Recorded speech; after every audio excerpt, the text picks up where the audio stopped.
Hi, my name is Jacqueline Hosa. Today I will be presenting my project over racism to my Minorities in America course. To begin with, what is racism? According to the What is Racism article, racism is defined and explained as a form of oppression in which one racial group dominates others. In the United States, the dominant group is white. Therefore, racism is white racial and cultural prejudice and discrimination supported intentionally or unintentionally by institutional power and authority and used to the advantage of whites and the disadvantage of people of color. D'Angelo, page 108. There are three levels of racism. One level is cultural. There is only one explanation for the continuity of racism. 50 years after activists posed the original concept of racism, its transition is cultural because it has distinct norms, attitudes, beliefs, and values and is a particular worldview. Bowser, page 579 to 580. The second level will be institutional. In small southern towns, every human institution was organized overtly around racial hierarchy, such as the Jim Crow. Parks, schools, store entrances, courts, movie theaters, etc., and even cemeteries were racially segregated. Whites had the better facilities, black had the worst. The last level, individual. To their credit, activists recognized that for most whites, the motivation of individual acts of racism was not innate. It was highly varied and conditionally, such as those who had lived and worked with blacks as peers were less likely to be prejudiced and might even oppose racism, or those who were better educated and well informed were also less likely to be prejudiced and was not the norm, and acts of racism were not tolerated. Only a small minority of whites were still compelled to the act of racism. It is hypothesized that a small group did not primarily out of some psychological and personality disorders. Most white Americans who were racist were malleable, were taught racism, and therefore could be untaught. According to Bowser, page 580, 581. What is the theory of racism? Okay, the premises of this theory of racism follow. Cultural racism, the presumption of white supremacy and black inferiority, precedes and preconditions institutional expressions of racism would not occur. Without racist cultural scripts, institutional expression of racism. Cultural racism provides the blueprint and an architecture for the organization of institutional racism. Its objectives, white dominance, and criteria for success, white privilege. Cultural racism is passed on intergenerationally and is part of the content of white racial identity. Institutional racism is essential for both the perpetuation of white privilege and white dominance. Institutional racism keeps racism going within and across generations. It, in turn, reinforces cultural racism. Institutional racism precedes and preconditions individual expressions of racism. Cultural racism is also a necessary precondition to individual racism, but its influence is mediated through institutional racism.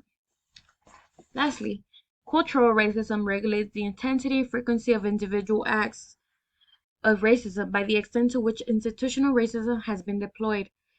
Hypothetically, if institutional racism is deployed, acts of individual racism will increase. If institutional racism is poorly deployed, individual acts will have little enforcement, according to Bowser 5, page 581. Those are to the right, you can see three different levels: the cultural, the institutional, individual. In other words, these three levels of racism demonstrate the oppression, inequity, discrimination, cultural prejudice, and the people of color underwent. What is racism today? In the healthcare, the life expectancy of blacks is less than whites. For example, white male life expectancy is 75 years old, and in comparison, black male is only 69. Also, they rarely get physicians' full attention, so there will be no deep investigation regarding their health problem. Um, McDonald Cooper found that 2/3 of primary care doctors harbor biases toward their African American patients, leading those doctors to spend less time with their Black patients and involve themselves less in medical decisions. Wealth. What occurred throughout history has affected the Black community's wealth.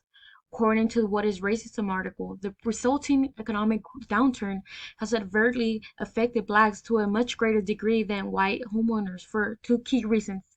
Blacks have historically been denied access to wealth building programs, and Blacks were unfairly targeted for subprime loans, according to D'Angelo, age 111.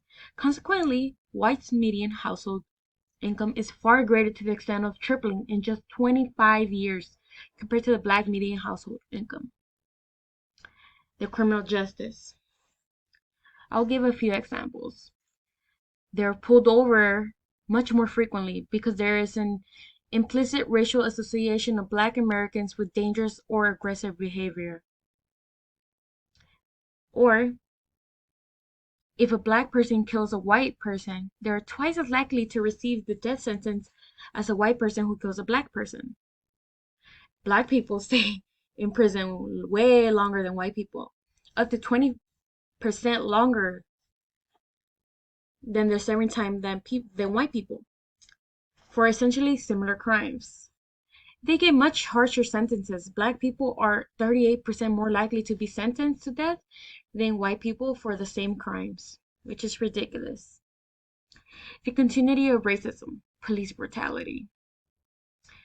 Well, that's a great example, as shown in the picture, George Floyd. People of color especially, Black people are prejudiced at first glance, seen in the case of George Floyd, when they called the police over the $20 counterfeit and didn't even bother to ask his side of the story. They just went in with a gun. People think that they're equal, but then have a tendency to lock their car doors when a Black person passes by because it is embedded in their mind in society that Black people are dangerous criminals.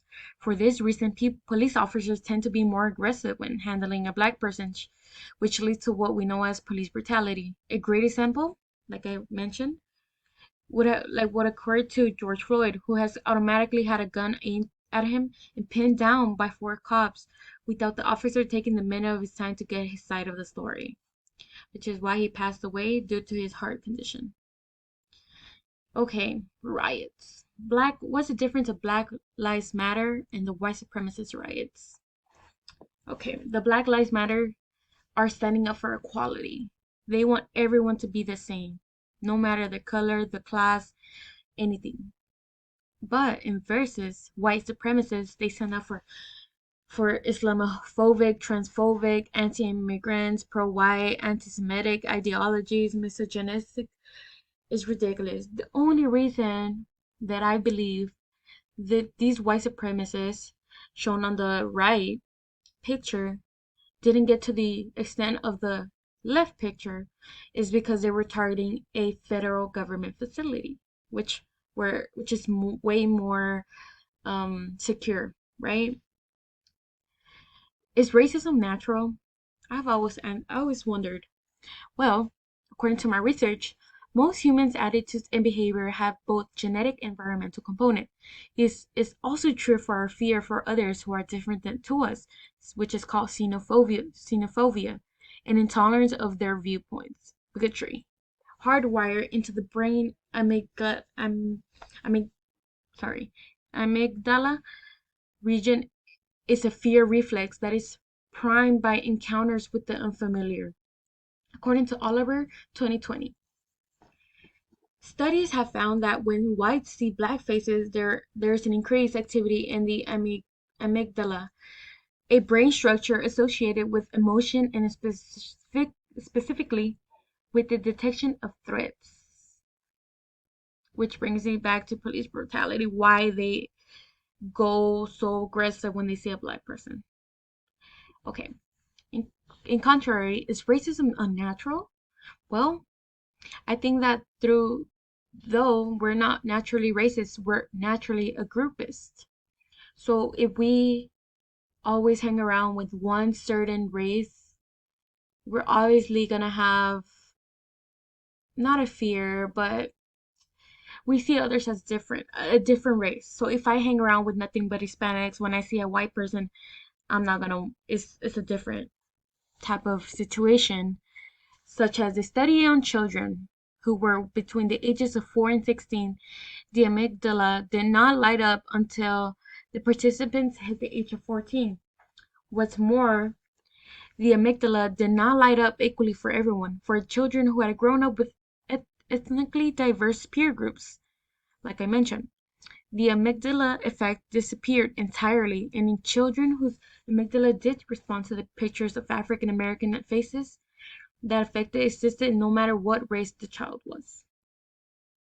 And these are my references, which is D'Angelo, What is Racism? Bowser, Origin and Theory of Racism. Oliver, Is Racism Bigotry in Our DNA?